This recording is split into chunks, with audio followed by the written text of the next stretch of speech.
kugira uruhare rufatika muri liturujia bishoboke umuryango w'Imana ugafashwa kumenya kwikiriza no gusubiza aho biteganyijwe, kugira uruhare mu kuririmba indirimbo cyane cyane zaburi, amabanga yihariye n'indirimbo zindi, bazashishikarizwa kandi kubigaragariza mu bikorwa ndetse no mu bimenyetso bikoreshejwe ibice by'umubiri, hakazamo nyine kwa gukoma amashyi, kwa kuririmba n'ibindi.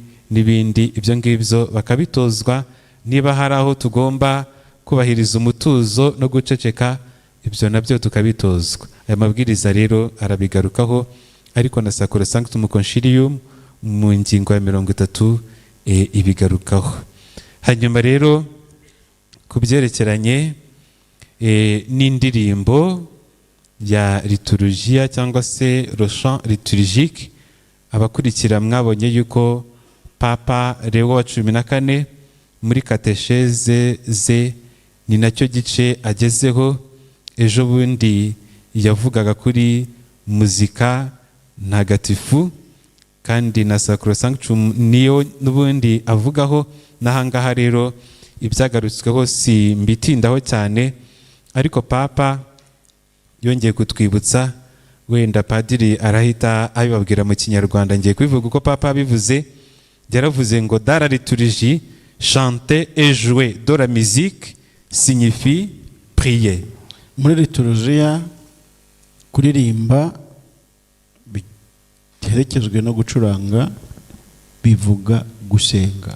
Accorder son cœur à celui de ses frères et ses sœurs, guhuza umutima wawe n'uw'abavandimwe bawe, et avec Dieu, ukabihuza n'Imana, en participant activement au mystère célébré. ugira uruhare rufatika kandi rugaragara ku ibanga rihimbazwa cyangwa se ku mabanga ahimbazwa.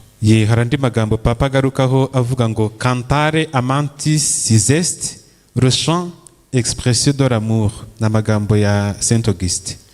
Kuririmba bigaragaza umuntu ukunda. Kongera kubwira ibikurikiraho. Le chant aide à ouvrir le cœur à l'action de Dieu dans la grâce. Indirimbo ifasha gufungura umutima wawe ugashimira Imana, et à se laisser transformer par elle. kandi igafasha guhinduka mu guhinduka kwawe. Le chant favorise la communion. Indirimbo ifasha mu bumwe bw'abagize ikoraniro, et contribue à l'union des âmes. kandi igafasha mu guhuza roho z'abantu. Ngibyo rero ibyo Papa yongeye kwibutsa bikubiye muri Sacrosanctum Concilium, kandi tugomba gushyira mu buzima bwacu bwa buri munsi, kugira ngo rero nyine bigerweho. Bigasaba nanone kongera kwigisha cyangwa se kwigishwa ibya muzika, la formation musicale. Iyo ngiyo nayo ni ngombwa gushyiraho amashuri ya muzika. Henshi byaratangiye, icyo gihe tuba turimo twaktualiza inama nkuru ya Vatikani ya kabiri, ariko bikanadufasha nanone gukurikiza n'aya mabwiriza. Ikindi Papa yagarutseho n'ikijyanye n'indirimbo yitiriwe Gerigori, n'indirimbo zikozwe mu majwi menshi. Ibyo ngibyo nabyo yabigarutseho ko Kiliziya ibona ko mu ndirimbo yitiriwe Gerigori ari indirimbo y'umwimerere ya liturujia nyine ndomani, bwa Kiliziya ya Roma. Mu bikorwa byose bya liturujia, iyo ndirimbo niyo igomba guhabwa umwanya w'ibanze. Yego n'izindi ntabwo zibujijwe, ariko icyo ngicyo tugomba guhora iteka tukizirikanaho. Hanyuma ikindi wenda nongera kwibutsa padiri yakigarutseho, inanga n'ibindi bikoresho bya muzika, na Vatikani ya kabiri yabigarutseho ko mu Kiliziya y'Abalatini hazashyirwa imbere ikoreshwa ry'inanga isohorera amajwi mu mpombo nk'igikoresho cyo kuva kera na kare, kuko ijwi ry'iyo nanga ryongera umucyo mu mihimbazo ya Kiliziya, kandi rikigiramo ubushobozi bwo gutuma roho z'abayoboke zirangamira Imana mu ijuru. Abacuranzi rero mujye mushakisha iryo jwi rimeze gutyo mu ntanga, kandi ndabizi ririmo, kugira ngo koko iryo jwi ryongera umucyo mu muhimbazo wa kiliziya, kandi n'ubwo bushobozi bwo gutuma roho z'abayoboke zirangamira Imana, ibyo ngibyo bigerweho. Bya bindi mushyiramo bimeze nk'amasahani amenetse hasi, burya ntago muba muri kudufasha gusenga, mujye murabyihorera rwose. Ubwo ngubwo namwe ndumva mfite ibyo nshobora kuba wenda mbibukije. Sacrosanctum Concilium rero natubwira ko ibyo bikoresho bya muzika biherekeza kandi bigashyigikira amajwi y'abaririmbyi bishobora gufasha ikoraniro guhugukira ibikorerwa mu mihimbazo mitagatifu no gushyigikira ubumwe bw'ikoraniro. Ariko rero amajwi y'ibyo bikoresho ntagomba gusumbya imbaraga ay'abantu cyangwa ngo atume amagambo atumvikana. Ibyo bikoresho bigomba guceceka igihe umusaseridoti cyangwa undi uyoboye ibikorerwa mu ikoraniro avuga ibijyanye n'ubutumwa bwe.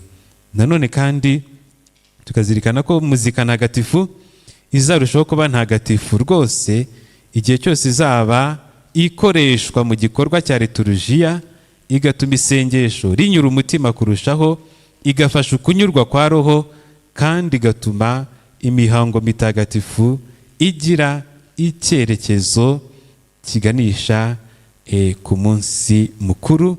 Ubwo nyine birumvikana ibi ngibi.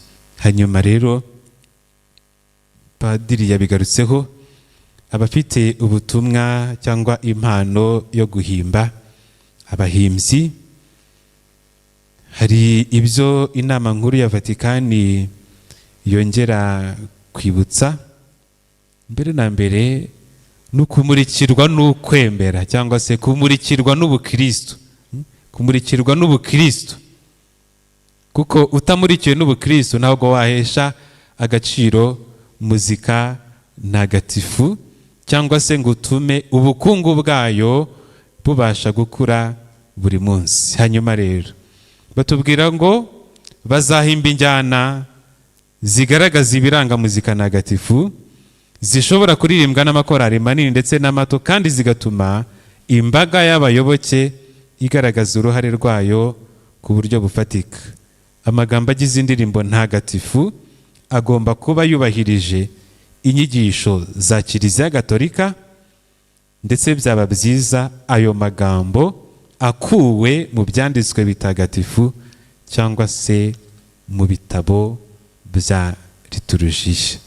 Ako ngako niko inama nkuru ya Vatikani ya kabiri igenda igarukaho, kandi no mu buryo butaziguye aya mabwiriza ya episkopi akagenda bigarukaho. Hanyuma rero ndatinze, nabashimira ko mwaneze amatwi. Hari byinshi yenda umuntu ashobora kuba yagarukaho, ariko ndumva utwo ngutwo ari two twaba utw'ingenzi. Reka nsoreze rero ku magambo ya Mutagatifu Yeronimo, aho agira ati tugomba kuririmbira Imana, kuririmba zaburi no gusingiza Imana tubigirishije umutima kurusha amajwi. Ibyo nibyo tubwirizwa n'ibyanditswe bitagatifu. Nimufatanye kuvuga zaburi, ibisingizo n'indirimbo mubwirijwe na Roho Mutagatifu, muririmbe mwogeze Nyagasani n'umutima wanyu wose. Nimunyumve twana twanjye, nimunyumve mwe mufite ubutumwa bwo kuririmba mu Kiliziya. Imbere y'Imana ni ngombwa kuririmba mbere na mbere tubigirishije umutima kurusha ijwi. Niyo waba ufite ijwi ridashamaje ariko ufite ibikorwa by'indashyikirwa, uri umuririmbyi mwiza mu maso y'Imana. Umuririmbyi wa Kristu ntatwarwa n'ijwi asohora, ahubwo atwarwa n'amagambo aririmba. Ubwo rero ngo habwirwa benshi hakumva beneyo. Akandi kantu nahoze nkavuganaho na padiri mu misa zo gushyingira no gushyingura, mujye mwongera muzirikane ko isomo rya mbere cyangwa naho isomo ryaba ari rimwe rigomba gukurikirwa na zaburi. Ntago nyuma y'isomo hahita haza areruya, habanza zaburi yikiriza iryo somo, yarangira noneho hakabona gukurikiraho areruya iteguriza ivanjiri niba isomo ari rimwe, mu misa zo gushyingira na misa zo gushyingura. Murakoze.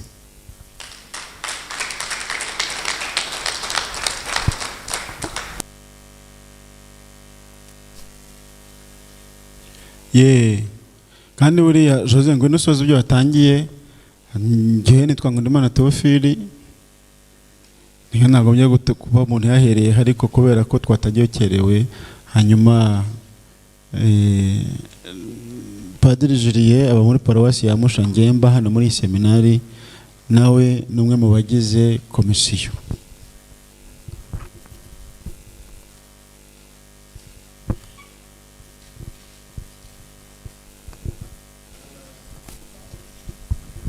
Ndabona Jose arimo kuntereta kandi nta kintu njya ni mu mugore akinsabye.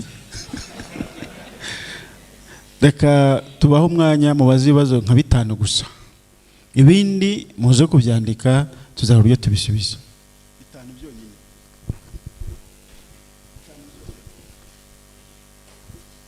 Ariko birabana n'inyigisho nimujya kutuzanira ibintu by'wenda by'kumvikana bucyo n'ibindi nk'ibyo ngibyo n'abantu mubana.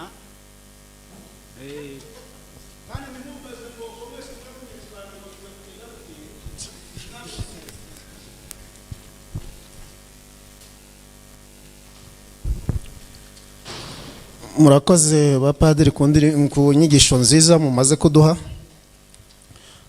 Mfite kimwe n'icyifuzo ku bijyanye n'ibigenda bihinduka. Ngise ko ari ibigenda bihinduka kubera ko nk'uko padiri mwagiye mubivuga, hari ibyo umuntu yumva akumva atarigeze abibona cyangwa se atarigeze abikora. Ku bijyana rero n'ibihinduka, aho tugomba guhagarara, aho tugomba kwicara, ibyo uburyo abakristo bagomba kuba bifashe, ngira ngo abapadiri nabo bagiye bagira uruhare kubishishikariza abantu byakwihuta kurushaho. Ntibibe gusa ibikorwa n'abantu nk'uko tungana muri iri tsinda ryacu, dushobora kugenda tukatangira gukurikiza ibi byose tuba tubwirwa, ariko igihe abakristo ari bake cyane bazi byahindutse, ntabwo impinduka zihita zubahirizwa vuba. Ndafata nk'urugero mperutse kubona ku rubuga rw'abaririmbyi, umuririmbyi umwe avuga ngo hari ahantu yumvise baririmba credo ngo yumva bayiririmbye nabi, kubera ko we yakurikizaga verisiyo yamaze kubona imprimatur. Iyo rero abapadiri bagiye gutera, usanga batera za verisiyo za kera, no kugira ngo abaririmbyi binjire muri verisiyo nshya ugasanga bisa nkaho bigoye. Byaba byiza rero n'abapadiri bagiye bamenya icyamaze guhinduka bagahindukana nacyo. Tuvuge nka credo ivuga ngo neyeyeyemera Imana imwe. Ntabwo ari abapadiri benshi bayitera gutyo, uzasanga bitera za verisiyo za kera, neyemera ko Imana ari imwe. Umuririmbyi kugira ngo ahite aza muri verisiyo nshya ntabwo ari ibintu biba byoroshye. Icyo ni kimwe natangaga nka suggestion.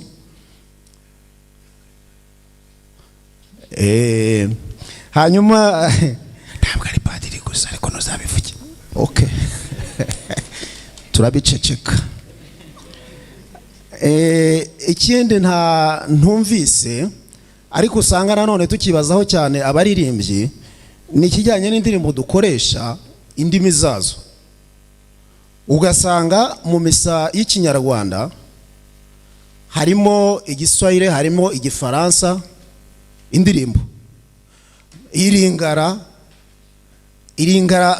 ndetse usanga n'abantu bumvise iyo misa ushobora gusanga harimo nk'umuntu umwe cyangwa babiri bumva iringara, ugasanga abantu baririmbye indirimbo y'iringara, nk'iyo abantu baririmbye ya ni mosatu ni mosantu ni ntabwo mbese, iyo batangiye kuyiririmba bararyoherwa bagatwarwa n'uwo muziki, ariko ntabwo tumenya ngo iri kuvuga ibiki, bari kuririmba ibiki. Numva yewe wenda tuto plus twajya turirimba nk'ikiratini kuri Sanctus birumvikana, kuri Agnus Dei birumvikana, twaziririmbye gutyo abantu bashobora kuba bumva icyo zivuga. Ariko hari indirimbo nyinshi ziza ziturutse muri iyo mico, muri za Kongo, muri za Tanzania, kuko uburyo baririmba bo ni urusaku pe. Maze imyaka 6 mu makorari yo muri Tanzania, iyo baririmba ni ugusakuza. Ibyo Padiri Julien yavugaga bya instrument, usanga bakoresha instrument iyo ari nkeya cyane zibarenye. Wumve instrument enye mu ndirimbo, wumve ukuntu biba bimeze, kaba ari akaruru kurenza uko ari indirimbo. Nagira ngo mugire twa precision mu ushyiraho aho ngaho. Murakoze.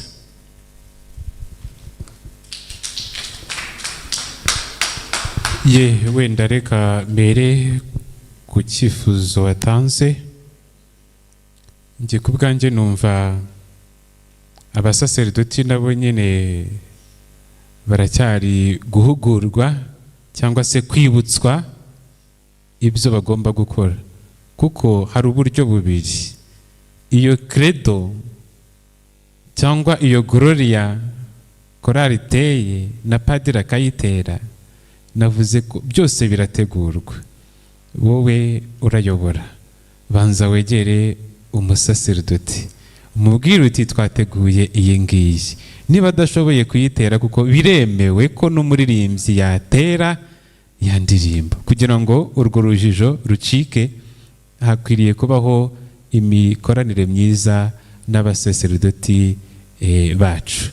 Nakunze kubona ngenda muri sakristiya ngabona umuririmbyi cyangwa uri buze kuyobora akaza kanyegera ati twateguye gutya na gutya, nkanareba wenda niba nabiri bupfemo, ugasanga tubishyize ku murongo. Ako kantu rero, uwo muco mwiza mwawukora mwebwe abaririmbyi, kandi uranadufasha twebwe abasaserdoti. Naho ubundi nshobora kugenda nkiyaminiya nyine imbere aho ngaho, hanyuma mwatera mwiterera bya bindi bya kera. Twafatanye rero twese kugira ngo bibashe kugenda neza. Hanyuma aho bakiri inyuma, aho ngaho usanga hahari henshi cyane. Hari igihe bituruka ku myumvire yacu, ku marangamutima yacu abasaserdoti turi gukorera ubutumwa muri iyo paruwasi, ariko nanone bikanava no ku baririmbyi gukurikiza nyine irivuza umwami. Niba padiri atabihinduye, se ngenda bihindurira iki? Ugasanga aho naho hazamo kwitana ba mwana. Ngaba numva rero niba hari ibyo wahuguwe byiza biri mu murongo wa kiliziya kandi n'abepiskopi banditse, bikurikize, ntawe uzaguca rwose, ntawe uzagira icyo agutwara. Hanyuma noneho wikwigana aho bataragera ku rwego ugezeho, usange ugiye kwisigaza inyuma kubera uko hari abandi nyine basigaye inyuma. Ahubwo weho ukataje mu gukurikiza amabwiriza, bikore ubikomeze, kuko uzi ko hari umurongo kiliziya irimo kandi irahatana nawo. Hanyuma noneho babandi bakiri inyuma nabo tuzagenda tubakurura kugeza igihe bazazira mu murongo. Burya kiliziya yanabyize neza. Nshobora kubuza nk'abapadiri nkigira akagarara aho ngaho, umwaka warangira bakanyimura bakanjyana ahandi. Si muruhuka se?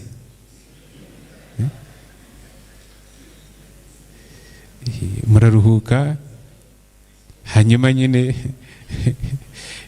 ibitagendaga bikagenda neza. Rero inzitizi ziva ku bantu bose, kandi burya ese niba hari umuririmbyi wigira akagarara avuka hehe mu muryango, sibyo?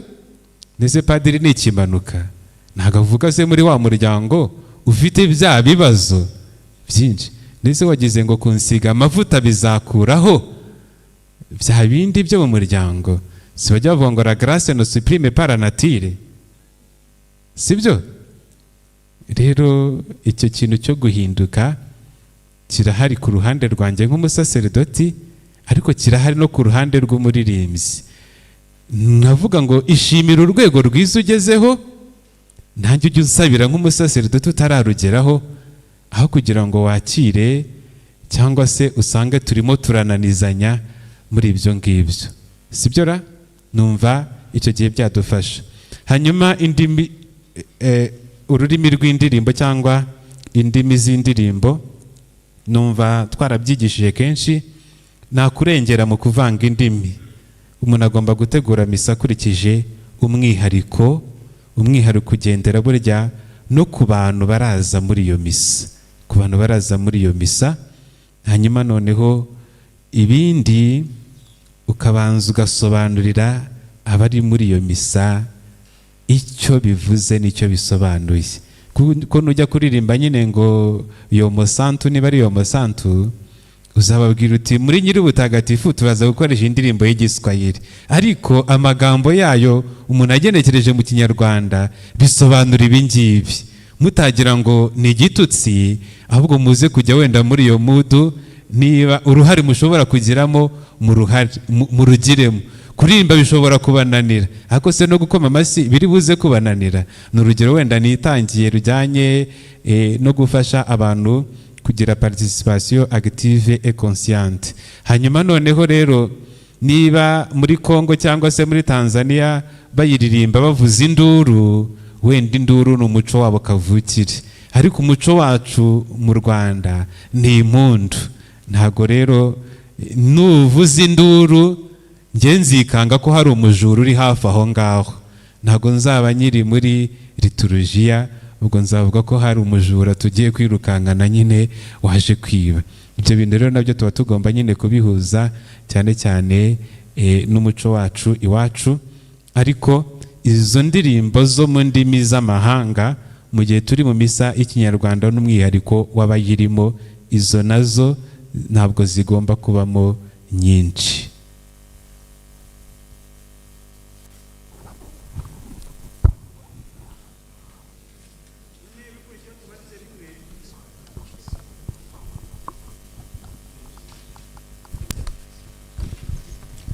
Murakoze.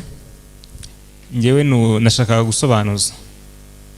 Murabona bano bantu bavuza ingoma gakondo twita abakaraza. Nashaka gusobanuza bafasha iki mu misa? Kuko nk'umuntu uri gucuranga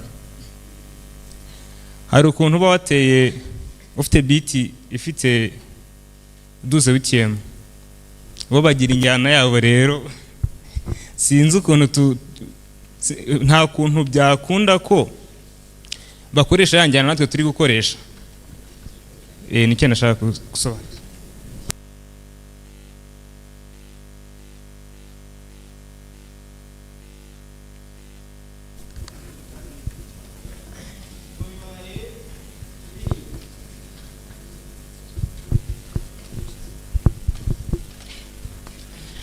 Murakoze. Nyuma y'isangira ritagatifu umusaserdoti yerekeza ku tabernacle agiye gushyingura isakramento. Icyo gihe ikoraniro tumuherekeresha amaso, hanyuma yaza no gupfukama gutera ivi, natwe tukunama na korari yabirimo iririmba nayo gahindukira gutyo ikabikora. Nibaza ko umudirije ari wenyine utabikora. Ntabwo numvise niba ibyo ari ibyo cyangwa se atari ngombwa. Murakoze.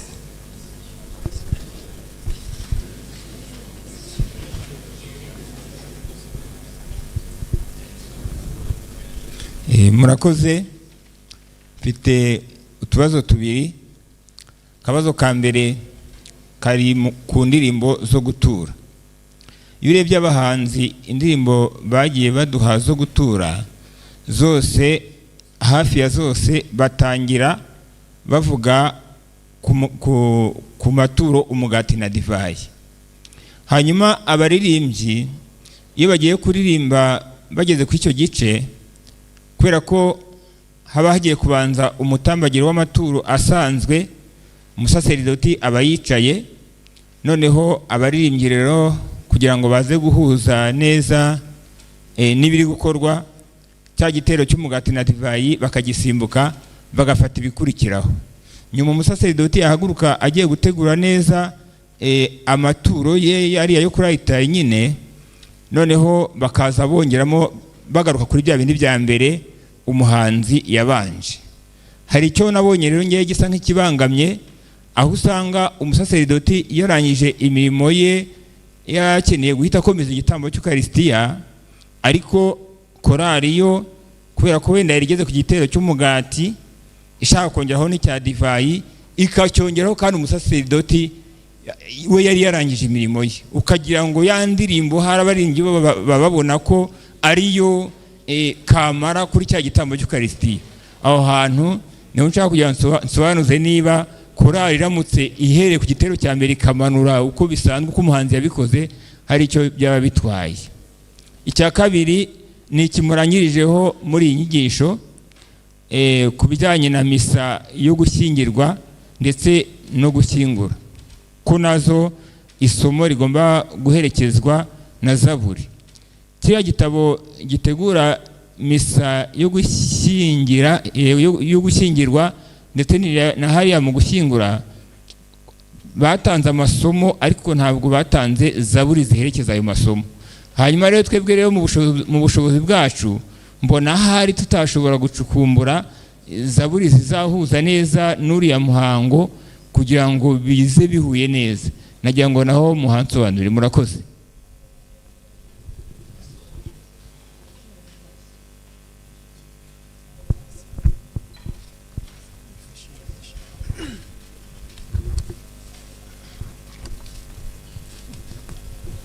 Murakoze. Mfite ibibazo hari bigera kuri 2. Ikibazo kijyanye no guhimba cyangwa se guhanga indirimbo, ese wenda nk'abarimu wenda bari mwanga cyangwa se ababizi, umwarimu yagiye gutegura isomo bafite pedagogical documents, ese iyo umuntu wenda yumva ashaka guhimba wenda nk'indirimbo, ese nibihe bitabo wenda bitagatifu yakikoresha?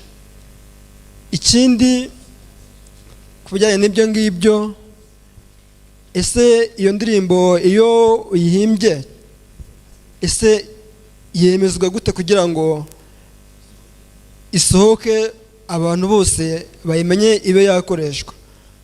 Murakoze.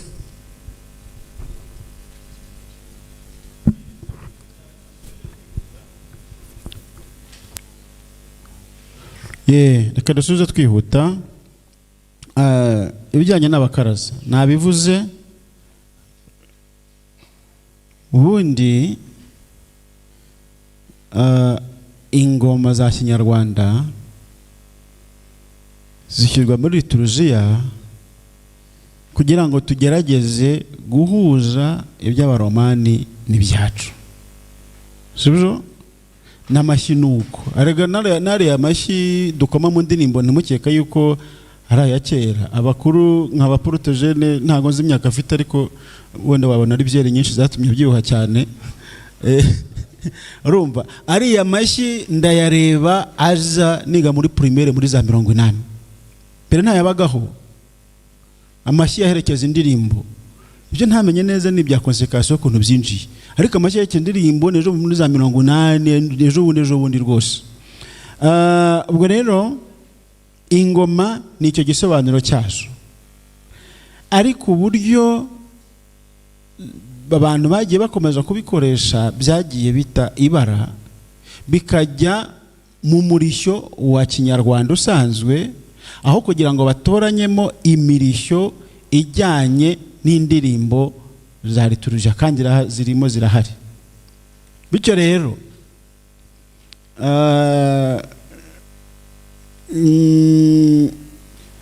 hano handitsemo yuko izo ngoma iyo zakoreshejwe zigomba kujyana na ritime y'indirimbo, sibyo?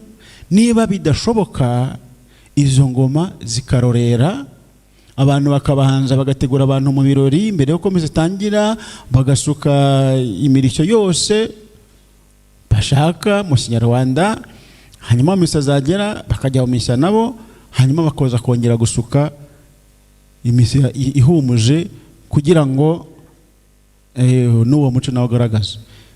Devoir twahawe n'umwepiskopi mu nama nabwiye ya 16 muri Kanama, ni ugushaka imirishyo ishobora kujyana n'indirimbo, sibyo?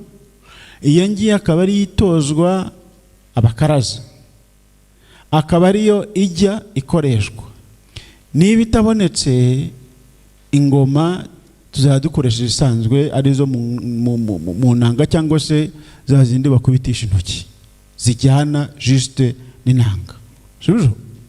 Kuko dufite ingero bigaragara yuko abakaraza bagiye badutobera. Ibyo byose mvuga umuntu aba yabibabwiye arimo kubategura uko bagomba kubigenza. Urugero mfite simusiga ni urwa yubile yo mu kwa 12 umwaka ushize. Mwabonye ukuntu batugenje kuri stade, sibyo? Mu ndirimbo yo gutangira, ariko nibura Gloria kuna Gloria nayo bagarukiye kuri Gloria bajya munuza, niyo mabwiriza bari bahawe. Ariko twari twabwiye yuko babanza bakumva uko korali ritime imeze, akaba ariyo bakurikirana nayo. Buriya rero muri stade uri hariya hasi hariya tuboneze wo hejuru, uretse ko atari nabyo bari batangiye. Bo bahise bitangira imirishyo Kinyarwanda. Wabonye muri Gloria kuntu kagasaza kikaragaga cyane nk'akanyoye icyuma na bagenzi be bakabikurikira, sibyo? Ubwo rero iwacu icyo duhamagarirwa, twasabwe nka komisiyo, ni ugushaka imirishyo ishobora guherekeza ritme y'indirimbo uko yateguwe, akabazo gutoza abakaraza. Mu gihe tutari twayibona, no mu gihe abakaraza badashoboye gukurikira indirimbo uko yateganyijwe ritme yayo, icyo gihe tuzajya bategura ibirori imbere na nyuma abariho basuka iyo mirishyo. Uriya mubyeyi ryavuze nyuma yo kugusangira, nyuma yo kunama, icyanditse hano kigomba gukurikizwa ni iki ngiki: nta mpamvu yo kunama kandi le centre cyangwa se ipfundo turifite nta ritari, sibyo? Ibikorwa padiri akora cyangwa se umuhereza ni ibijyanye n'umurimo arimo gukora we, ntabwo tuwufatanyije. Urimo kumvikana? Ntabwo tuwufatanyije. Twebwe umutima wacu uracyari kuri aritari, kuko niho byose byavuye.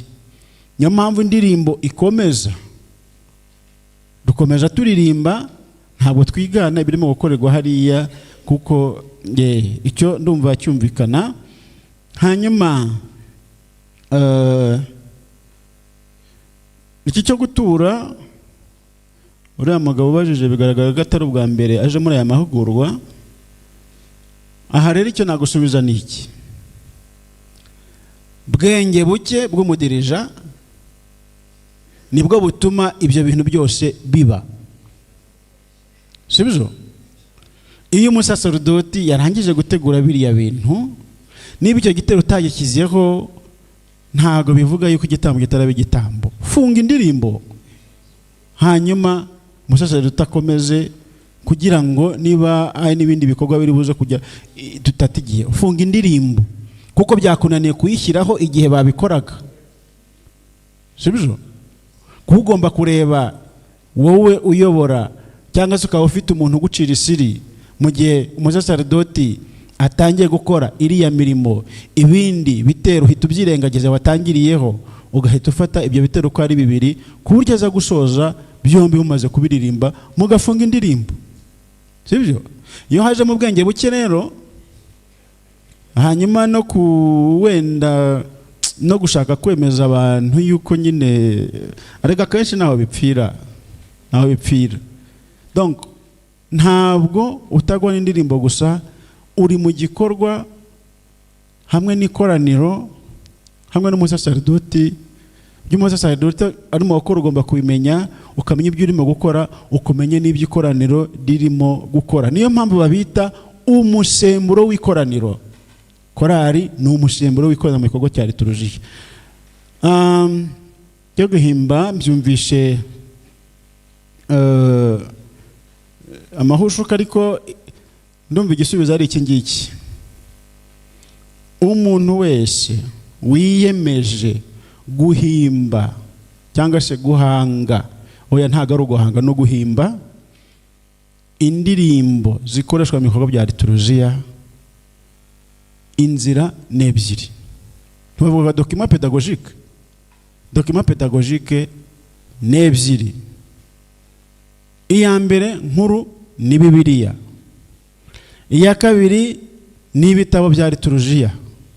Urumva amagambo miseri, rituere z'amasakaramentu, bya bitabo byifashishwa mu gukora mu kuhimbaza amasakaramentu.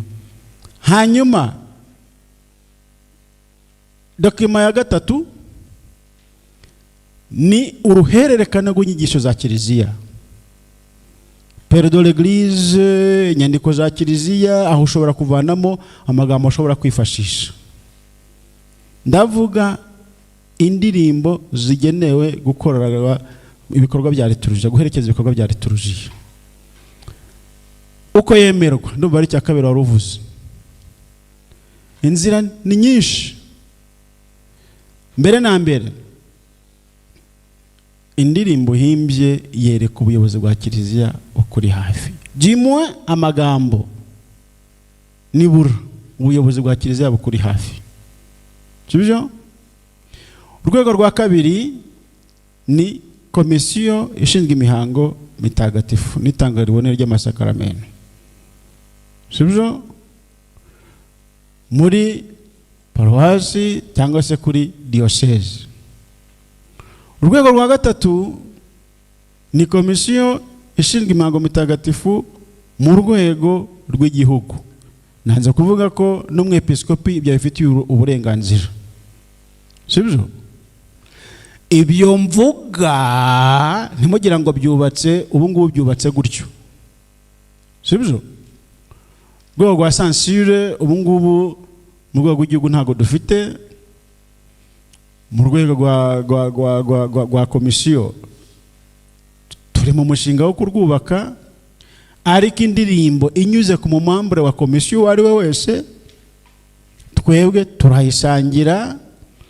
Abapadiri bagashyiraho akawa mu bijyanye na teolojiya, abanyamuziki dufitemo bakarebamo, hanyuma indirimbo tukayiha icyo bita mu kilatini nihil obstat.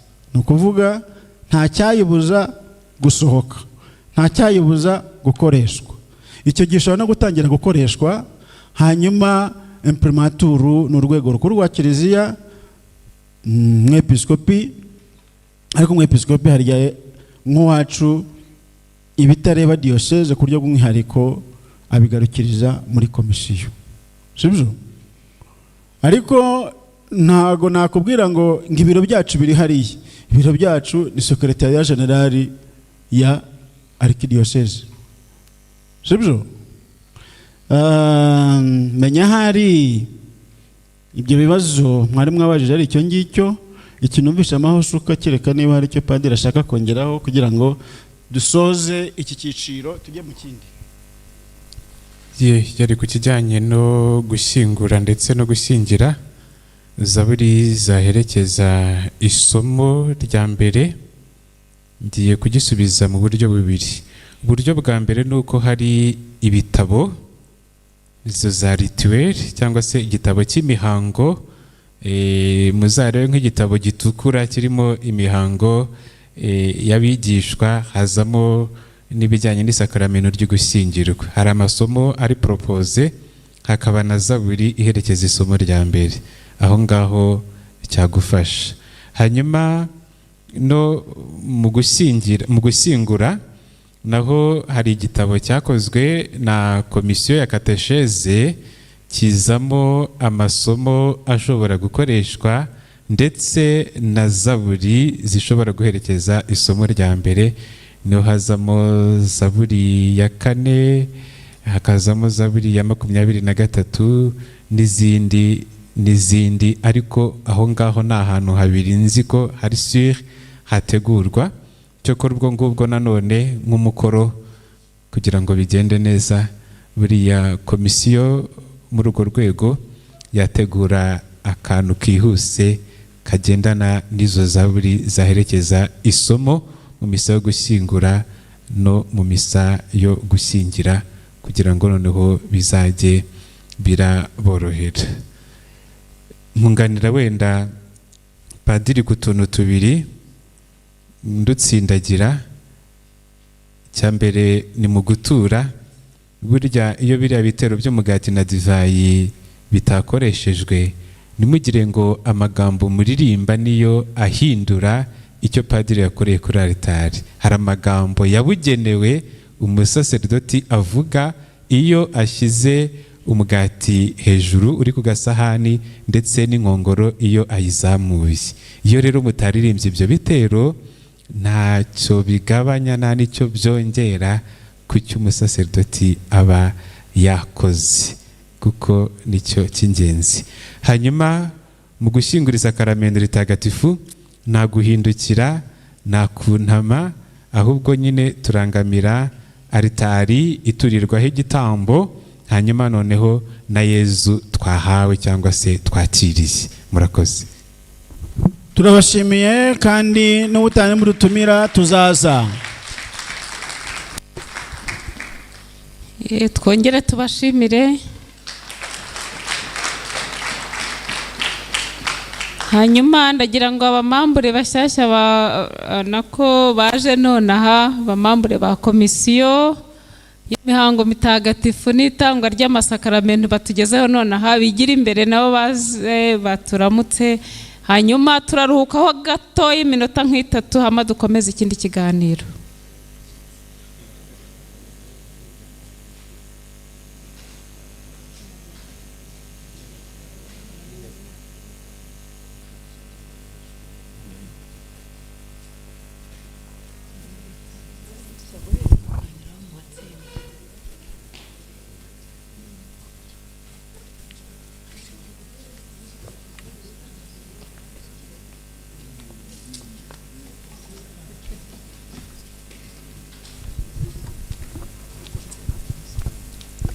Kristo Yesu akuzwe. Tubanje guhobera abakuru muri twe kugira ngo namwe umuhobero ubagereho mu izina rya Yesu. Nitwa Josette umupfasoni Twagirimana, aba ndumwe n'abavandimwe muri komisiyo, ndi umunyamabanga wa komite yayo, ntuye muri paruwasi ya Kacyiru. Murakoze.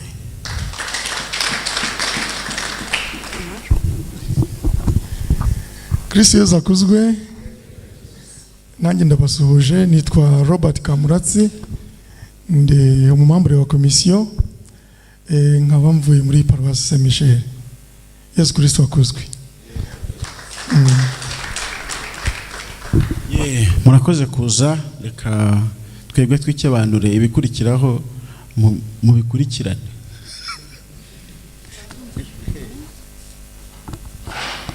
Abandi rero mufite ibibazo mu byandike, sibyo? Mu byandike rwose, gufata akanya tukaba twabisubiza tukabishyira ku rubuga, ntabwo ari ibintu bigoranye. Mu matsinda navuze ko murazirikana ku bintu bibiri. Icya mbere ni ikibaza ngo mufasha mute abatarakira ukwemera cyangwa se abahuye n'insanganya zibangamira ukwemera mu makorari yanyu. Nibo nagarutseho, abatarabatizwa niba mujyamo bagira ngaruka kubishingiye abo murabagira ndabizi, abadivorce remariye ndetse n'ibindi byiciro nyine by'abantu. Ni ukuvuga niba tuvuga ngo umuririmbyi mwiza n'uhabwa amasakaramentu, waguye cyangwa se wagiye muri situwasiyo nakwita ko ari irregiriyeri idatuma ahabwa ayo masakaramentu, mwebwe mumuherekeza gute? Ese muramuca? Donc mwabyumvise. Hanyuma icya kabiri ni ikijyanye n'imyiteguro ya mbere ya misa. Nabigarutseho, mwitegura gute, mutegura gute, ndetse mujye no misa hagati na nyuma ya misa, iyo myiteguro ibimeze gute? Imyiteguro ya mbere ya misa, imyiteguro mu misa, noneho mu gihe cya misa, noneho na nyuma ya misa biba bimeze gute? Murakoze. Mwongereho akabazo ngiye kubabwira kajyanye n'aka gatabo. Kagatabo kahawe imyaka 3 yo kugeragezwa, ariko bivuze ko imyaka 3 nirangira bizaba birangiye, ahubwo no kugira ngo kagende gatoragura ibyifuzo, ibitekerezo by'abantu bagakoresha, ibishobora ibyakongerwamo, wenda byibagiranye. Hari byinshi twanze gushyiramo kubera kugira ngo bishobora kuzaza muri rituwere, muri bya zanduza z'amasakaramentu. Ikibazo rero ndabaha ni iki ngiki: abagahuguweho kandi mwatangiye kugakoresha, mwashimye iki? Mwahuye n'izihe ngorane? Ni icyo gusa. Ishyirwa mu bikorwa byago, mwashimye iki? Mwahuye n'izihe ngorane? Ibyo mwashimye ndabizi ko ntabyo muravuga, ariko nibura mupfe kuvuga ingorane kuko ndabizi ko zihari nyinshi, sibyo? Murakoze.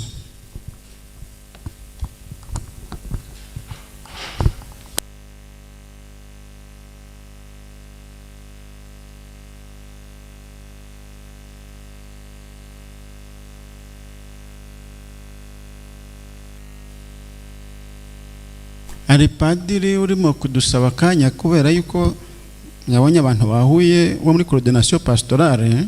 Padiri Jean Nshagayimana kugira ngo azatanga ubutumwa wenda bujyanye na yubile ndetse na sinodi, nahagera turi buze kuroha uburyo tumwibura iminota nka 30, sibyo? Muze kubyihanganira.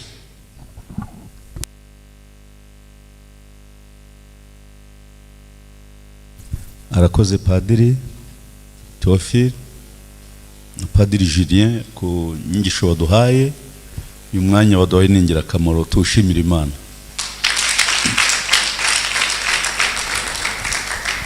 Nk'uko rero Jose yarabibabwiye, tugiye gufata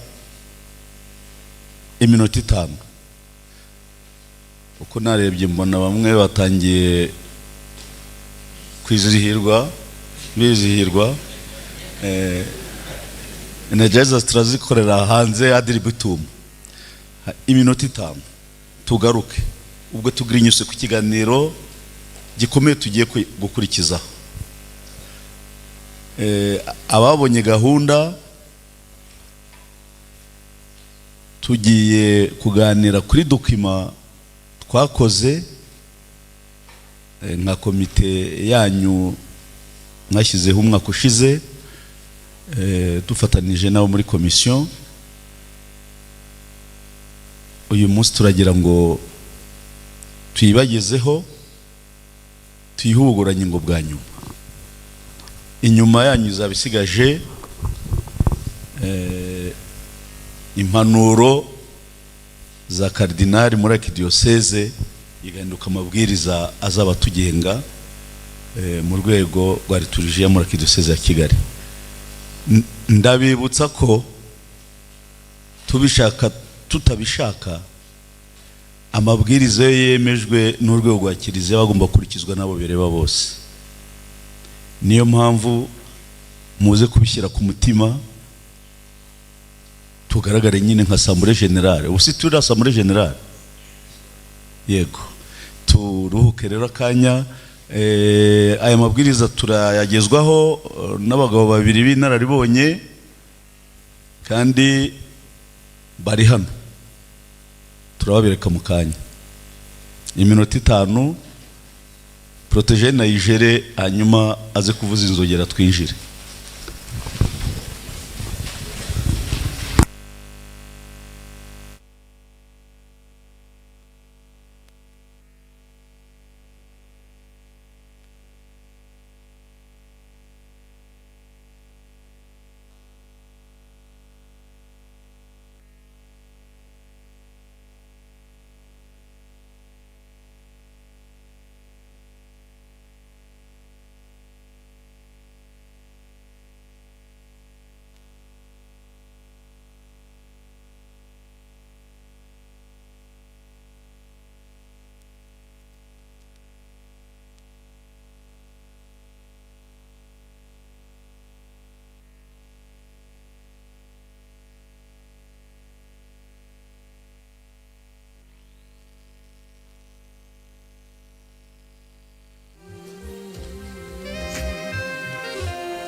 Naguye mu rwobo bwacya ngasanga narukuwemo, sinibaza uwankuyemo, ubu namenye uwankuyemo. Imana iranzi imbere n'inyuma, nta kimwe nayikinga.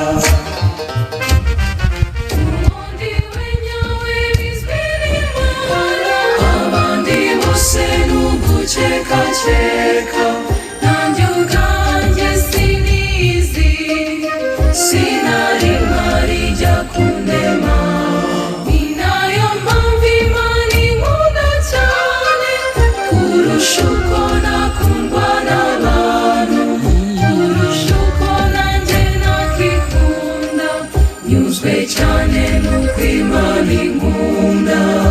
Nagize agahinda mu mutima mbihisha abandi maze ndyumaho, nyuma amahoro yantashyemo, ubu namenye uwayampaye. Ni Imana iranzi imbere n'inyuma, nta kimwe nayikinga.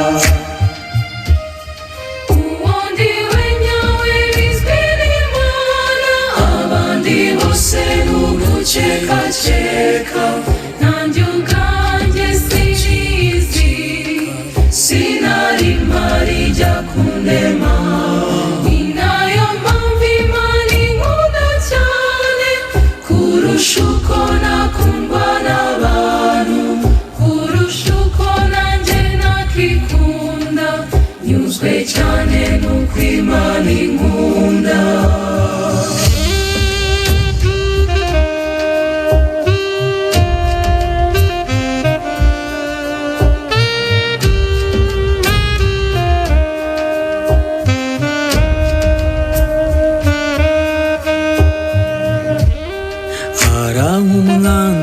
Yanteze imitego imwe nsanga nayisimbutse, nibaza aho nakuye izo mbaraga, ubu namenye uwazimpaye.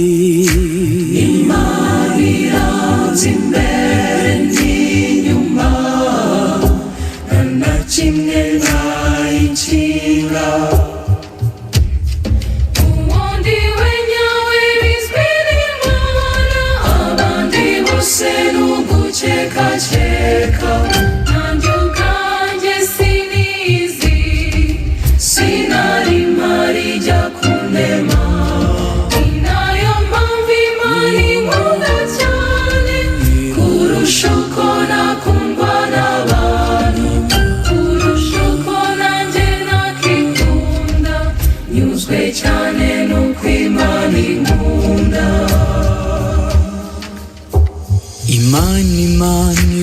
ushaka iraguha ntimugura, iyo muguze iraguhenda, njye nayisabye kunyurwa gusa. Imana iranze imbere n'inyuma, nta na kimwe nayikinga. Uwundi we nyawe bizwi n'Imana, abandi bose ni ugukekakeka. Nanjye ubwanjye sinizi, sinari mpari jya kundema. Ni nayo mpamvu Imana inkunda cyane kurusha uko nakundwa n'abantu, kurusha uko nanjye nakwikunda. Nyuzwe cyane nuko Imana inkunda. Undi we nyawe bizwi n'Imana, abandi bose ni ugukekakeka. Nanjye ubwanjye sinizi, sinari mpari jya kundema.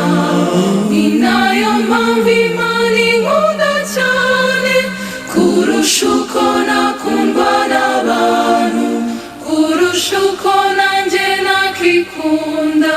Nyuzwe cyane nuko Imana inkunda.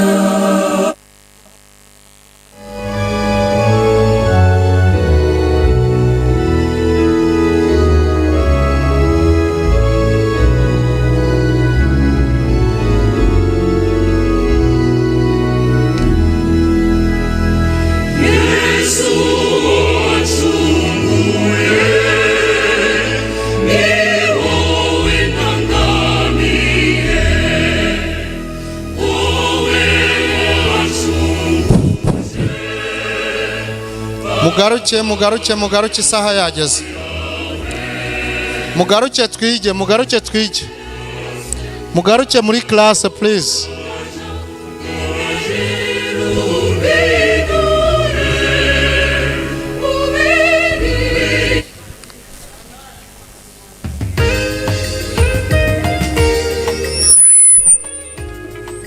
Mugaruke muri classe please.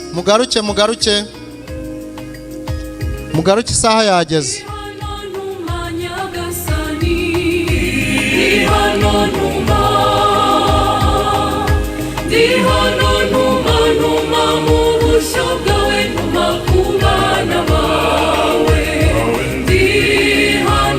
Abantu muri hanze nimwinjire.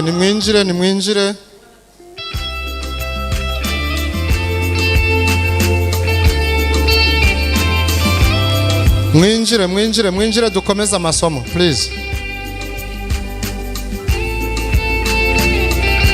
Mwinjire dukomeze amasomo. Mugaruke.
abari hanze mwinjire, abari hanze mwinjire, abari hanze mwinjire. Komeza intambwe zanjye Nyagasani, ngukurikire ntadandabirana, mu buzima bwanjye bwose ngukorere, mu butware nyongere imbaraga.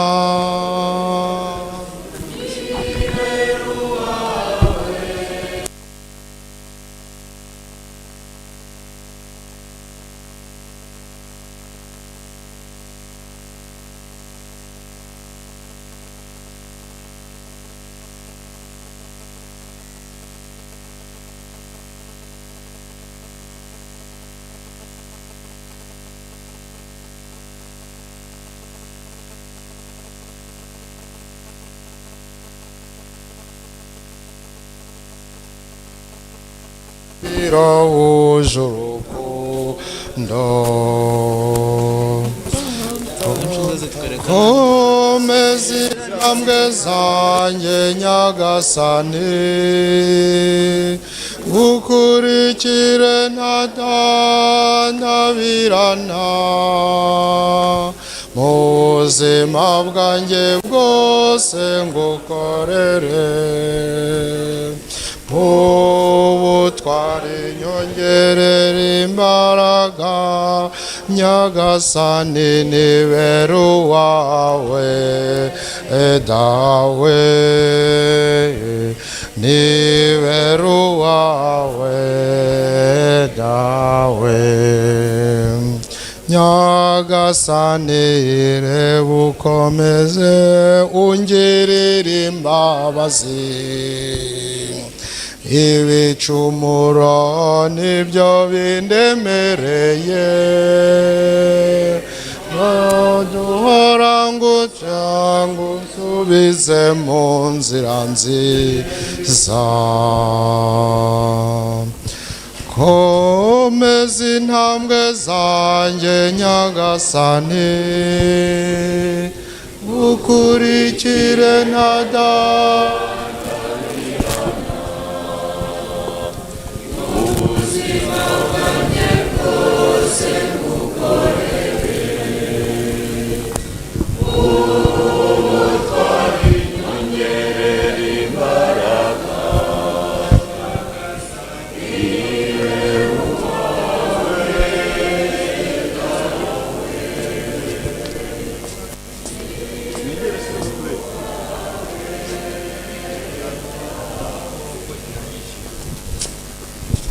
murakoze.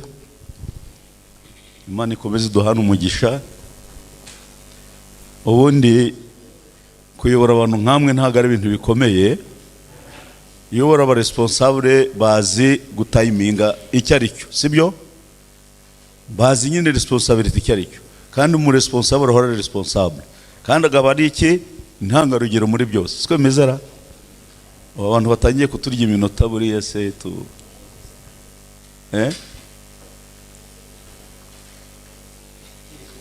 nigeze gusura korari yo mu Ruhina. Mu Ruhina muza hari arahagana he, ni muri Muhanga, hariya hari iriya paruwasi nziza ku muhanda Saint Andre. Hanyuma hari ukuntu nyancengera nkajya muri korari zo hirya y'umujyi, bafite udukorari kubera bya bindi igihe cyo gutangira repetition bakakirenzaho isaha, ugasanga basigaranye iminota 30 yo kwiga. Bajya inama ati nubwo dukeni kubwira umuntu ngo warasibye tuguhagaritse mu misa, nubone intambara gasanzwe afite, ubu mushyizigoro umuhaye koje. Sibyo mujye mubitekerezaho, kuva ngo umuntu ngo arasiba ukamuhagarika amezi 3.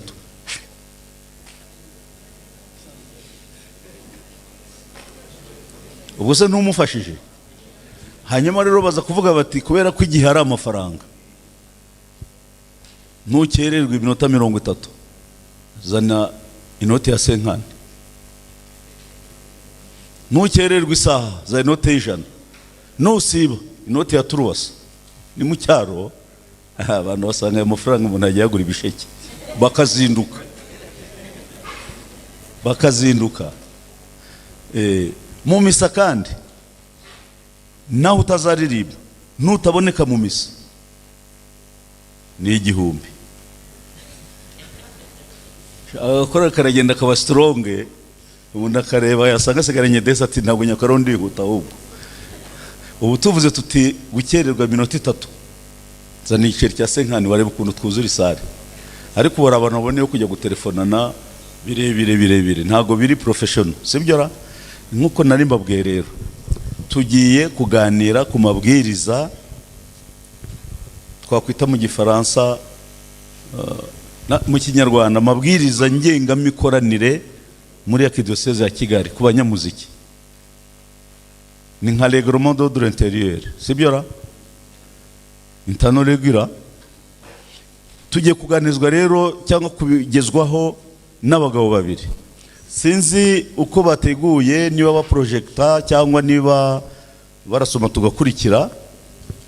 Twirinze gushyira amabwiriza ku rubuga rugari kuko archevêque ntarabisinya. Sinabwiye process y'ukunda kugira ngo asinye document n'ubu biriwe, ariko ubwo twateranya atarashyiraho sign, ibyo tugororaho ubugingo turongera tubikorectinge hanyuma twongere tubyohereze. Kandi nabwiye ko twebwe vraiment Nyagasani akorera muri twebwe, mwizere Imana, mwizere ni team dukoreramo. Ubu tuzava hano dufite imyanzuro, raporo n'imikoreshereze y'amafaranga mwatanze ejo tuzabibasomera. Abo twari kumushize murabizi. Ubu kandi tugiye kujya tubishyira kuri rwa rubuga mwese mwamaze kujoininga, byose muzajya mubisangaho. Reka rero nsabe Vice President Protogene aze hano kuri pano, nsabe na President Yazari. Archdiocèse ya Kigali tuba dufite umwihariko. Niba Perezida w'ihuriro ryo twitaga ihuriro ry'igihugu ari muri Archdiocèse yacu, ntawe ukwiye kuturusha imbaraga wundi. Nubwo wenda hari amakuru mwamenye cyangwa tuzabagezaho ku mikorere, ku mpinduka zagiye ziba, aho amadiyoseze yose, buri diyoseze iri kuorganiza ihuriro kuri ubu buryo, ndetse ikazanashyiraho komite ziyobora kuva hariya hasi. Programme mwayibonye, mwabonye aho ndetse n'amatora mwayibonye, bigaturuka muri centrale, abagize centrale bagahora muri paroisse, muraza kubyumva bagiye kubidusomera. Niba byemeza, niba vivura, ndetse hamwe twatangiye kubikora kuko twagendeye dukorera amabwiriza, twagendeye ku byifuzo twari twaramenye, kuko turi kumwe n'abayobozi bo muri commission banagira muri conference episcopale. Ibyo conference yatekereje twabimenye mbere yuko bisohoka, turabikora, twatangire kubikora. Reka rero aba bagabo bombi bagiye kutuganirira cyangwa se nako bagiye kudusomera. Turabigenza dute rero? Barajya badusomera nk'ingingo 5 tuzitange ubugororangingo, twongera izindi 5 tuzitange ubugororangingo, tuze baze gusoza turangije document, sibyo? Tweta gete mu minota ingahe? Sinifuza ko ari umuntu uza kucyurutoke hejuru ashaka kubaza ikintu kitajyanye n'amategeko tugiye gusoma, kuko dufite umwanya wo kujya mu matsinda, kandi kuri buri séance tuzajya dukora amatsinda ajyanye n'ibyo twabonyemo. Uraza kuvuga uti jewe ndatanga ubugororangingo, jewe ndabona hano iki twarakibagiwe kandi ari ngombwa, jewe ndabona iki cyanditse nabi, jewe ndabona aha twakongeraho iki. Ariko ntuze kuvuga ngo padiri wacu, hoya, padiri wacu nta urimo, turi kureba ibyo twakurikiza n'abapadiri bakabikurikiza kuko archevêque azaba yarabisinye. utazabikurikiza si intambara yawe nawe, ni intambara ye n'uwamushyizeho. siko bimeze. Reka rero tubaho umwanya, niba bikora neza baradusagurira igihe.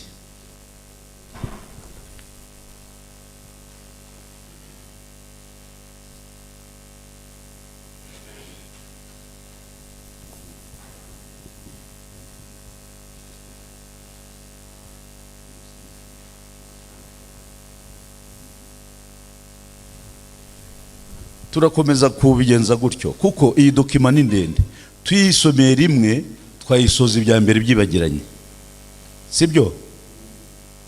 Hari proposition ivuga ngo tubisome byose hanyuma mufate bonne note muze kugenda mubaza, ariko uburyo ngira ngo bwigwamo ibintu bimeze nk'amategeko ni gutega amatwi ugafata note utararambirwa ibyo wibuka ukabivuga.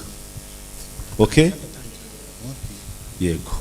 Ubwo rero kubera ari babiri, Protogene afite igice ari budusomere, n'ikindi Rezare ari budusomere. Ariko Protogene ejo mwana mubonye no munsi mwamubonye, reka Rezare nawe tumuha umwanya abanze aramukanye namwe.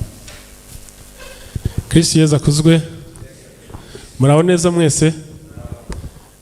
Arakoze President umpaye umwanya wo kubasuhuza. Nitwa Eliyazari Ndayisabye. Ibigihuriro ry'abanyamuziki benshi murabizi ko kuva muri 2015 tugenda tubihuriramo buri mwaka.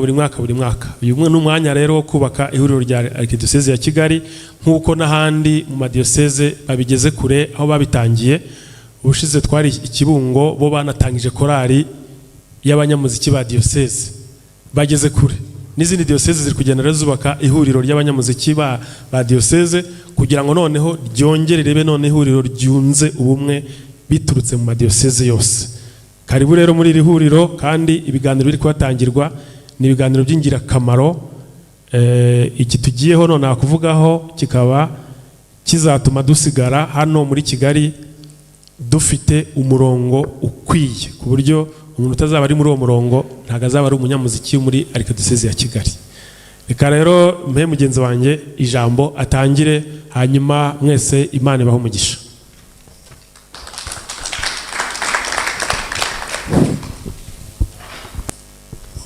Arakoze cyane uko babivuze. Nitwa Protogene Nsengumuremyi, nkaba Vice President muri komite y'ihuriro. Tugiye kubasomera amabwiriza ngengamikorere y'ihuriro ry'abanyamuziki Gatolika muri Arkidiocese ya Kigali. Aya mabwiriza ashingiye ku cyemezo cy'inteko rusange y'ihuriro rya mbere ryabereye hano mu seminari mu kwezi kwa 8 umwaka ushize. Hemejwe yuko ihuriro rigomba kugira cadre rikoreramo, rigomba kugira ibirigenga. Abaririmo bagomba kumenya ingendo, ibibujijwe, ibyemewe, ibitegetswe.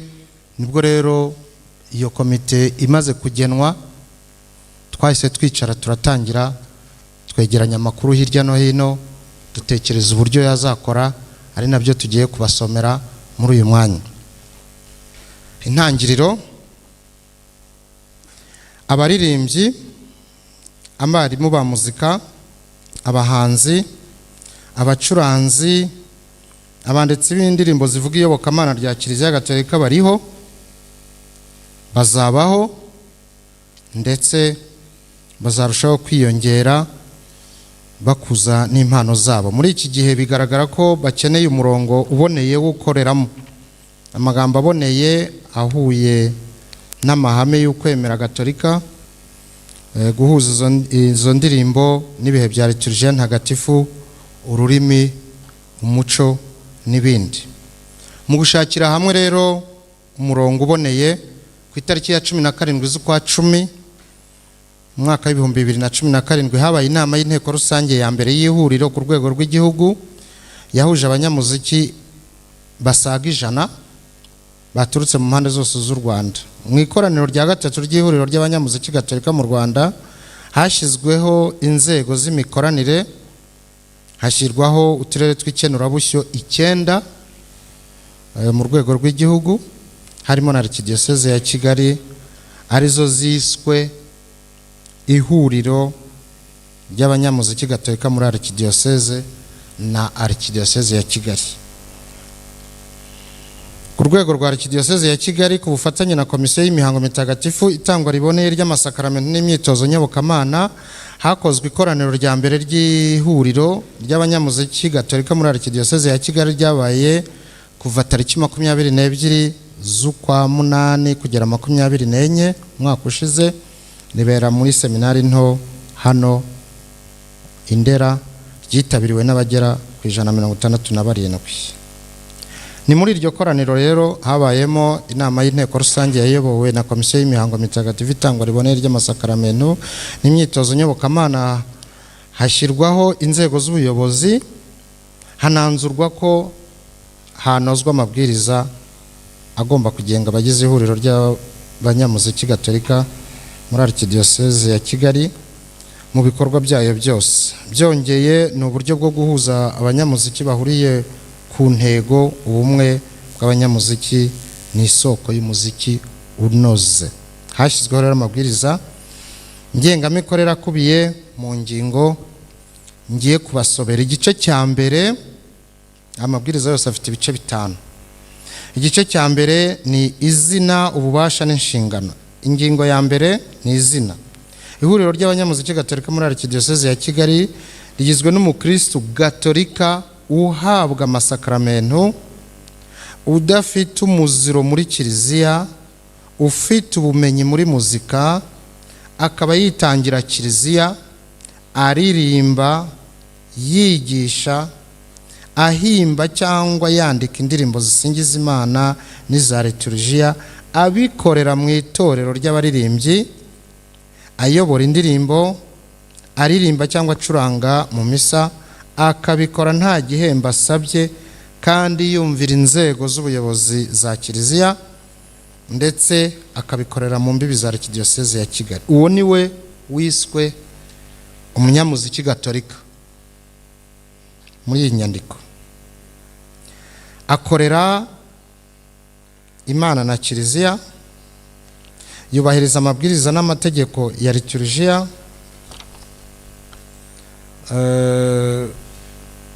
kuba ari nyine ari umunyamuziki gatolika ni umuhamagaro n'ubutumwa, si impano gusa, ni umurimo w'iyogezabutumwa usaba kuba inyangamugayo, urangwa n'umutima w'isengesho, uherekejwe n'imyitwarire myiza. Ihuriro ry'abanyamuziki ribarizwa muri komisiyo y'imihango mitagatifu, itangwa riboneye ry'amasakaramentu, muri su komisiyo ya muzika ntagatifu. Ububasha ni ingingo ya 2. Ihuriro ry'abanyamuziki ni urwego ruhuza abahanzi, abaririmbyi, amatorero y'abaririmbyi yarasanzwe yitwa korale, abacuranzi bariho muri iki gihe n'abazabaho mu bihe bizaza.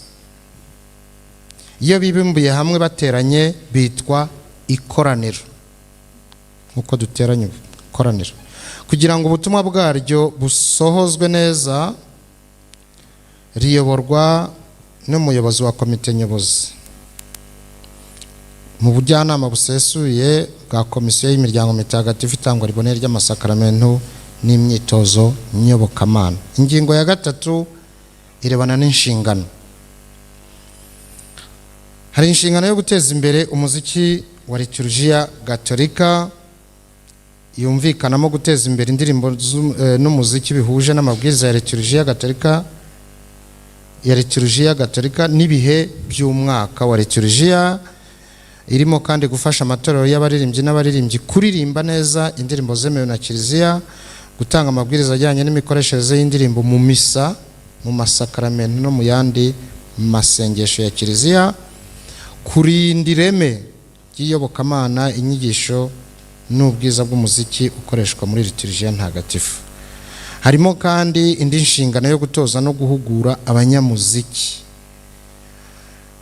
Haba harimo gutegura amahugurwa ajyanye n'umuziki wa liturujia, indirimbo, solfège, amajwi, kuyobora itorero ry'abaririmbyi no gucuranga. Hakaba harimo kandi no gutegura imyiherero n'amasomo ajyanye n'imyitwarire iberanye n'umukristu gatolika, gufasha abaririmbyi, abayobozi b'itorero ry'abaririmbyi n'abacuranzi kongera ubumenyi, ubunyamwuga n'ubukristo. Hari indi nshingano yo kubungabunga no guteza imbere indirimbo gatolika, aho bimwe mu bikorwa biba ari ugushishikariza no gushyikiriza ubuhanzi bw'indirimbo nshya zubahiriza inyigisho n'amabwiriza bya kiliziya.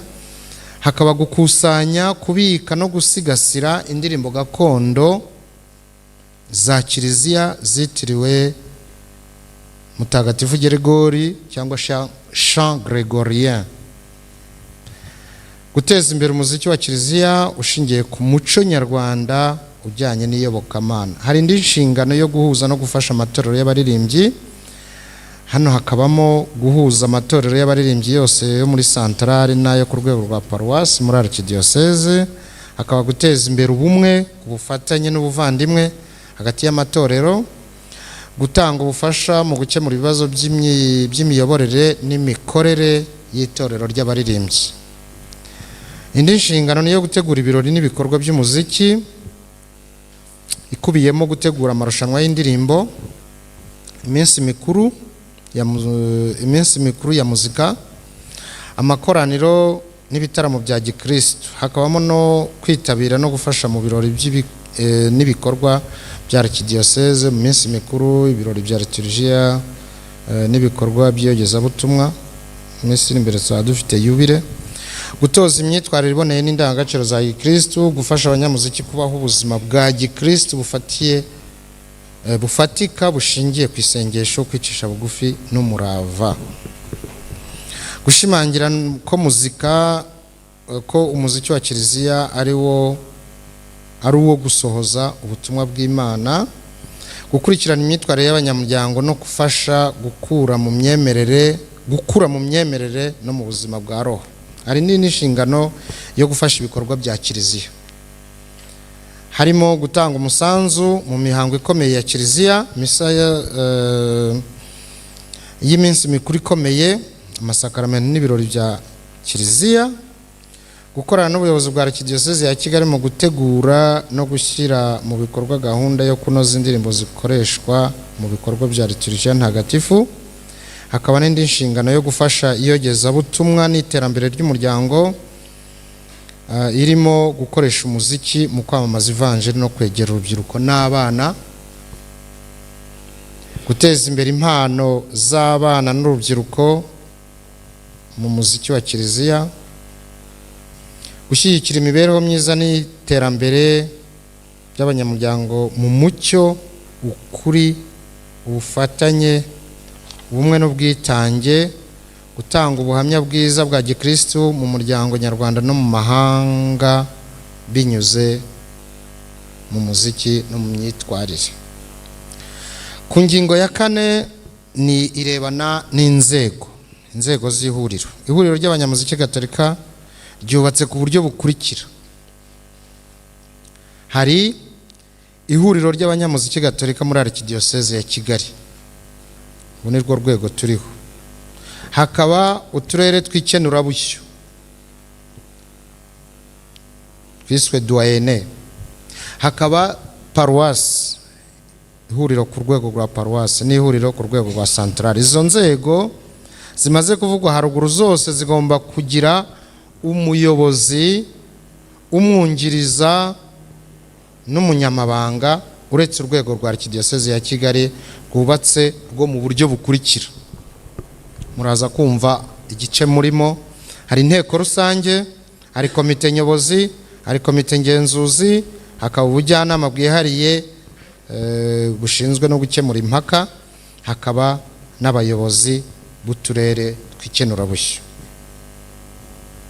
Ingingo ya 5 ari nayo ndahagarikiraho, ni irebana n'inteko rusange. Inteko rusange igizwe n'abanyamuryango bose bagize ihuriro ry'abanyamuziki gatolika ba arikidiyoseze ya Kigali, akaba ari rwo rwego rukuru. niyo itanga umurongo ngenderwaho ifatanyije na komisiyo y'imihango mitagatifu itangwa riboneye ry'amasakaramentu n'imyitozo nyobokamana ya Archdiocese ya Kigali. Inteko rusange ishinzwe gushyiraho inzego z'ubuyobozi, kwemeza abanyamuryango bashya no gusezerera abandi, kugena umusanzu, gushyiraho, kugira inama no gukuraho abagize inzego z'ubuyobozi igihe cyose bibaye ngombwa. Ingingo 5 ziruzuye. Ababa bafite nk'uko twabyumvikanyeho, ababa bafite icyo bumva bazivugaho kiremereye cyadufasha, niba hari aho akeneye kunozwa, bazamura ikiganza maze abashinzwe protokole bakabaha mikoro. Murakoze.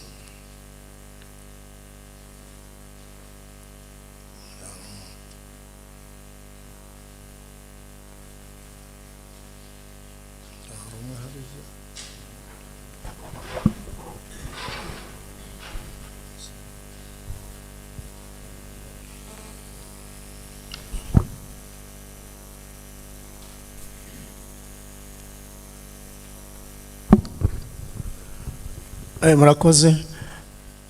Ni ku bijyanye na structure, muvuze ko ari uguhera ku rwego rwa diocese, paroisse na centrale.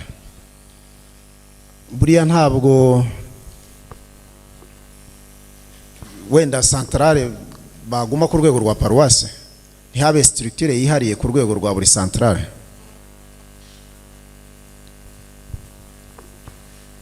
Niba kuri buri centrale agomba kuba ihuriro ry'abaririmbyi bari muri iyo centrale. Nicyo ndi kubaza. Niba bo muri centrale batazamuka, twese paroisse n'amacentrale yigize tukaba dukoze ihuriro rimwe. Murakoze. Kuri izo nzego avuze yibagiwe mu rwego rumwe dusa nk'abibagirwa, zone pastorale ariyo doyenne. Nayo tuyifate.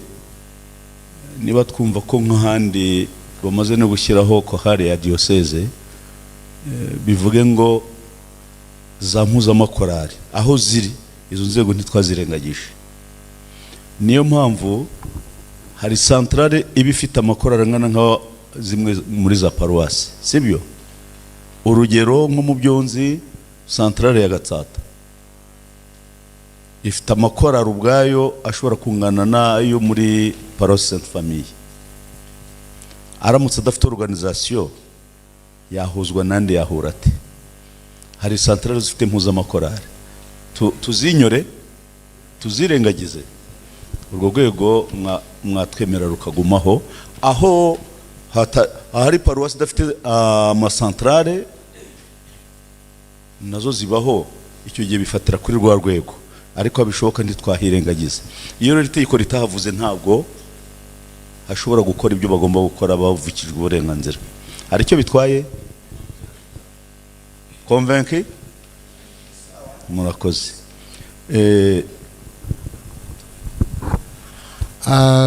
Ndakeka ko impungenge za Maestro Jean Marie zumvikana. Reference nibwira ko yakozeho nuko hari paroisse ifite centrale, paroisse ingana na centrale. Bivuze ngo korari zihari zitwa ko ari za paroisse, ku buryo iyo centrale ingana na paroisse utayashyira muri centrale ngo uvuge ngo ugiye kuyakorera structure muri iyo centrale none uzanayakorera na structure muri paroisse.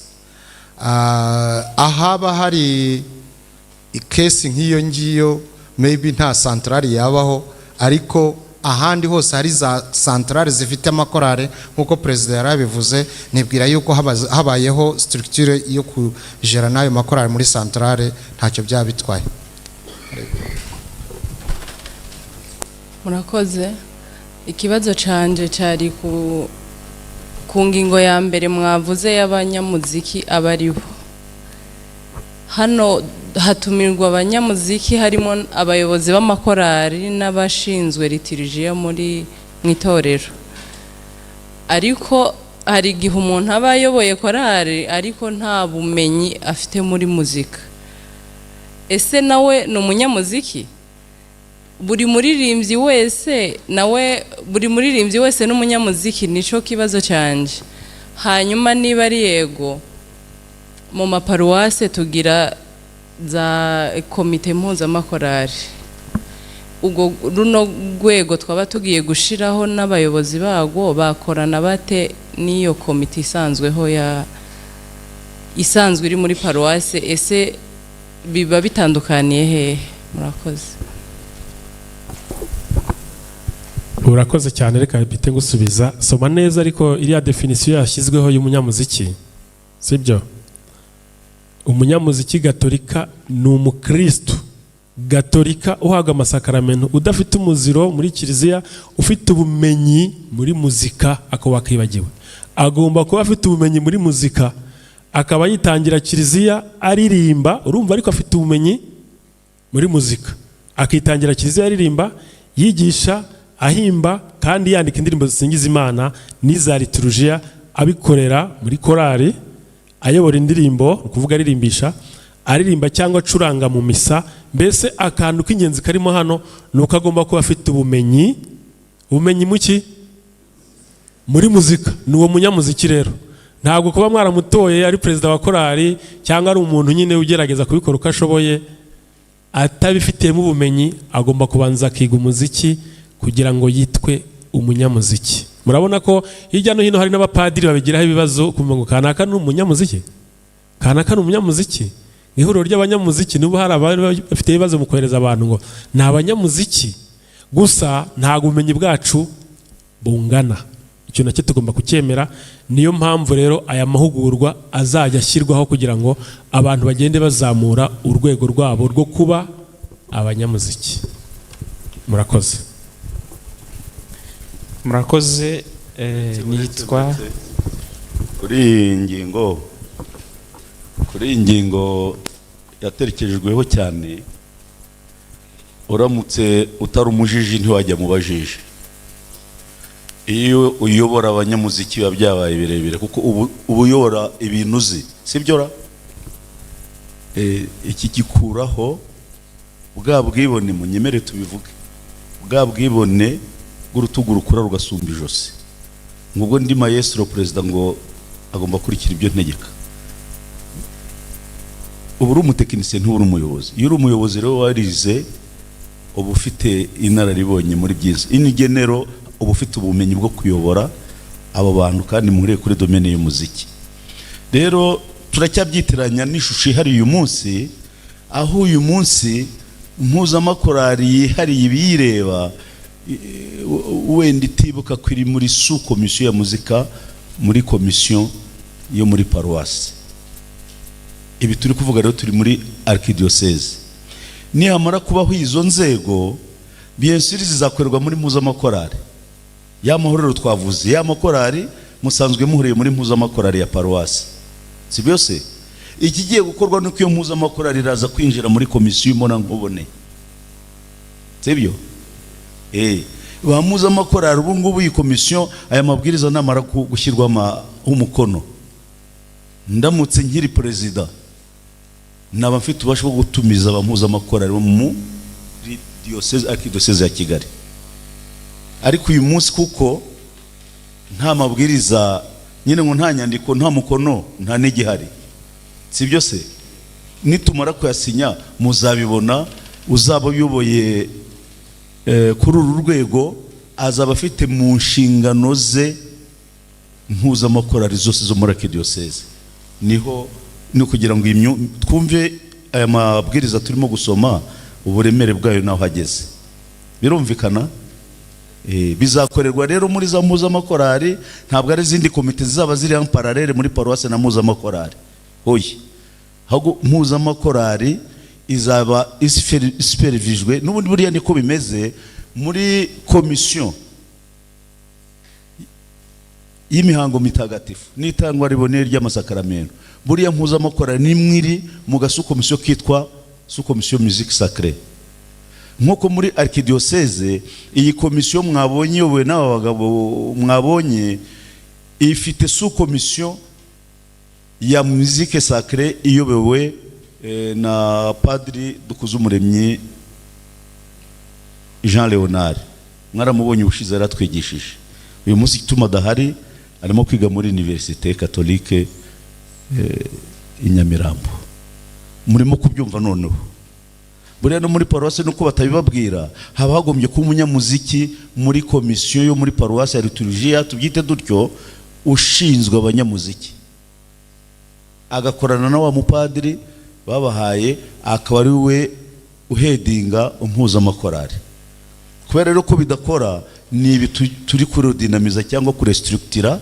Iyi structure nimara kwemezwa, umushumba mukuru ashyizeho umukono, natabari igihe azaba ari wowe uzabuhagarira ibyo bintu.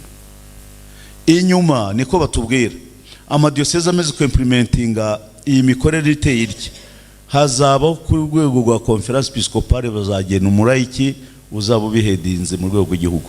Ni impinduka turimo gukorera. Tugende rero ngira ngo iki kibazo ntikizagugaruka gikongera konfonda ibiriho n'ibyo dutegura gukora. Murakoze. Murakoze. Nitwa Fratiri Fulgence Tuyishimire, nkaba nkorera ubutumwa muri paruwasi ya Kanombe ya stage pastoral. Ku kijyanye no guteza no kuzamura impano z'urubyiruko n'abana, ni igitekerezo mfite, nubwo hari aho cyatangiye tukabona kandi cyatanga umusaruro mwiza. Noneho nagize igitekerezo cy'uko nshobora kukizana tukakinyuza muri iyi komisiyo yo ku rwego rwa diocese, hanyuma bikazatanga umusaruro ugaragara, akaba ari na contribution ikomeye kuri kiliziya y'isi yose. Muri paruwasi ya Kigarama abaseminari b'abanyamuziki batangijeyo ishuri rya muzika, ariko riri ku rwego rwa paruwase, uretse ko hari icyifuzo cy'uko bizarenga urwego rwa paruwase bikaba byagera no ku rwego rwa zone. Higamo abana rero baho hafi, birumvikana kuko biga muri weekend, hanyuma byagera mu biruhuko bagashaka indi minsi biga musique sacrée, bakiga ndetse n'umuziki wundi utari umuziki gatolika gusa, ariko principalement biga umuziki gatolika, solfège n'ibicurangisho bigiye bitandukanye. Rero birashoboka ko mu iterambere ry'umuziki ndetse no mu iterambere ry'iyi komisiyo hashobora kurebwa uburyo hajyaho nk'ishuri ry'umuziki musique sacrée au niveau du diocèse, rikaba nk'ishuri rya diocèse ryigisha umuziki. Hari amadiyoseze wenda yabitangiye, ariko waba ari umusaruro w'iyi komisiyo, cyaba ari ikintu gifatika kandi cyatanga umusaruro. Hanyuma urubyiruko abatoya bagatangira gutozwa umuziki, bagatangira kwigishwa umuziki gatolika binyuze muri iryo shuri. Ubwo rero nagira ngo nanabakumbuze cyangwa se nanababwire ko aho ngaho muri paruwasi ya Kigarama hari icyo kintu cyatangiyeyo, wenda nimubona bibashobokera muzanyarukireyo wenda murebe uko bimeze. Murakoze.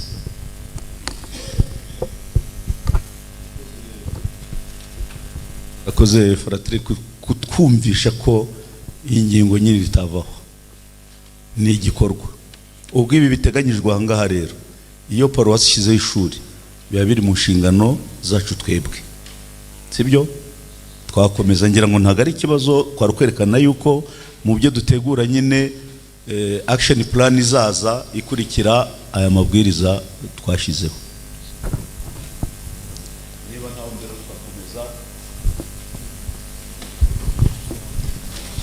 Murakoze. Ntabwo ntinda ndunganya mu byo umuvandimwe ari inyuma yigeze kuvuga ku kijyanye n'igisobanuro cyuzuye cy'umuntu ukwiye kuba ari muri komisiyo. Menya habaho gusobanura byimbitse cyangwa se kuzashaka definisiyo yaba ibisobanura neza, bityo umuntu akamenya niba ari aho agomba kuba. Impamvu nk'uko mwabivuze, urugero rw'umuziki abantu bazi ruranyuranye. Ese standard yaba igenderwaho mu kuba umuntu yakwibona aha ni iyihe? Mu itangazo ryaje muri paruwase yacu, nirengagije gato ryatanzwe ku mbuga, muri paruwase ho padiri mukuru yatanze itangazo avuga ko hatumiwe abashinzwe gutegura muri liturujia, abashinzwe gutegura indirimbo, abadirija ba mese, ni icyo ngicyo nagira ngo mushyire umucyo. Murakoze.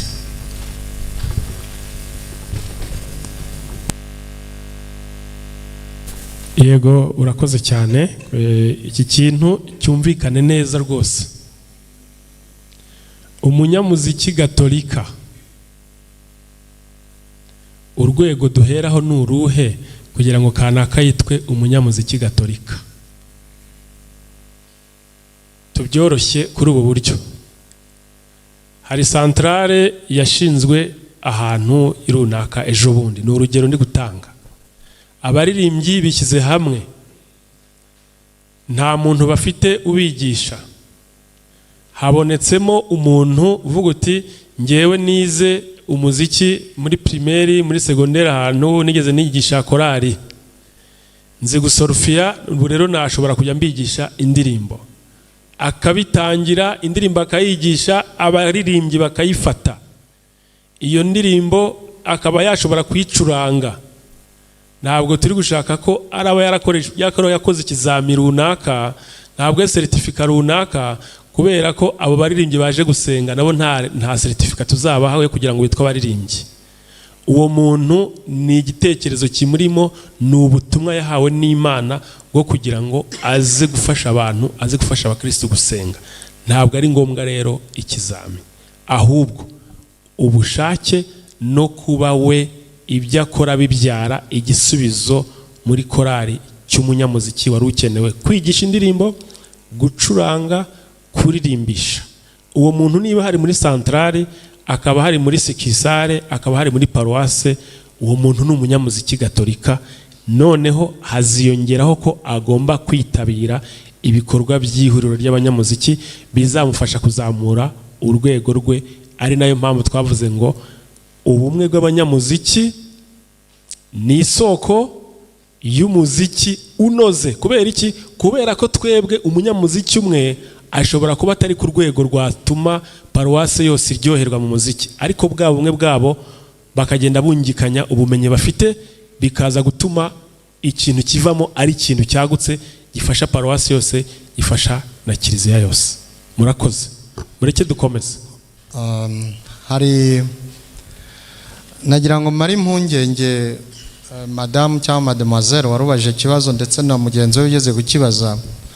Dufite muri za paruwasi zacu, murabizi, muri abahamya babyo, abantu bafite inganzo itubutse, bahimba indirimbo batazi no guca porte musicale, sibyo? Yego, abo ntibajya mu ihuriro,